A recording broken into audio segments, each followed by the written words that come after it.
Item Number, SCP-968. Object Class, Keter. Special Containment Procedures, SCP-968 is kept in the center of large porcelain bowl with a steep curve. The bowl itself is made for transport, feeding, and removal of waste from SCP-968. It is lined with steel and braces designed to tip the bowl when needed. The bowl measures 7 meters across and 4 meters deep. While dormant, SCP-968 should be kept in an enclosed environment atmosphere at 3% humidity or less, between 30 and 35 degrees Celsius. To achieve a maximum state of submission, SCP-968 is to be fed between 50 and 80 kilograms of protein every 4 days. Cleanup of waste is achieved by tilting the bowl using the mechanical platform. SCP-968 will typically hold to one side of the bowl while waste slides down to the lowest point. A drip torch is used to ignite particulate waste and ashes removed by using blowers. Description: commonly known as the Tarbaby, SCP-968 appears as a black, adhesive high-viscosity oil. Current research explains SCP-968 as a colony of fibrous protozoa working together without any true structure, central nervous system or endocrine system, despite observations of cellular coordination. Similar to the flexing properties of animal muscle, these fibrous protozoa are capable of pulling on one another with a combined strength.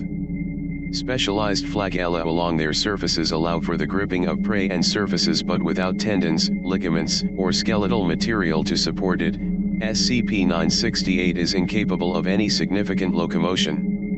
The colony hunts by mimicking the appearance of prey or a wounded animal to lure other predators to attack it. In the presence of humans, it has learned that mimicking the shape of an incapacitated infant or small child is the optimal lure for human beings. Once ensnared, prey often exacerbate the situation by struggling against SCP-968, which serves only to compound the adhesion. The effect is much like quicksand.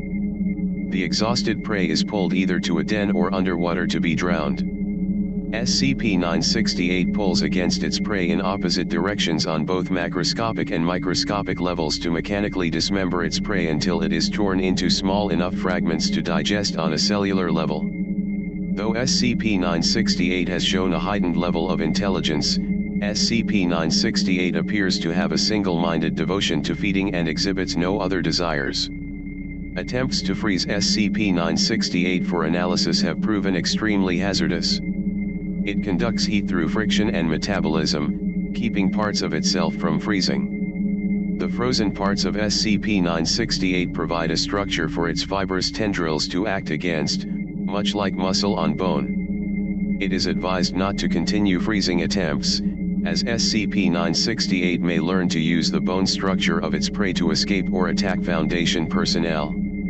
Acquisition: SCP researchers and Task Force Epsilon-9, aka Fire Eaters, were dispatched to North Central Africa after an Associated Press reporter put several seconds of film onto the internet. In the video, an indigenous man was seen being pulled into a dark pool of water. The reporter was on location to investigate reports of locals being consumed by shadows.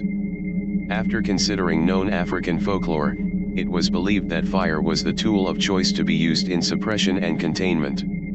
Though well equipped and informed, Epsilon Force had great trouble containing the entity that was to be later labeled SCP-968. Before the arrival of Epsilon Team, it became apparent that SCP-968 had established snares of itself across nearly 2 square kilometers of savanna. By attaching itself to animals and allowing its prey to flee for nearly a kilometer in every direction, SCP-968 was capable of weaving a web of fine tendrils, up trees, down holes, and across small bodies of water. While used in the future acquisition of prey, it proved to be a battlefield-level ambush for Epsilon. Fire has only a minimal effect on SCP-968. While it doesn't actually destroy it, enough heat causes it to recoil and release whatever it has held fast to. Members of Epsilon-9 were at first reluctant at using their flame accelerators on team members that had been ensnared by SCP-968.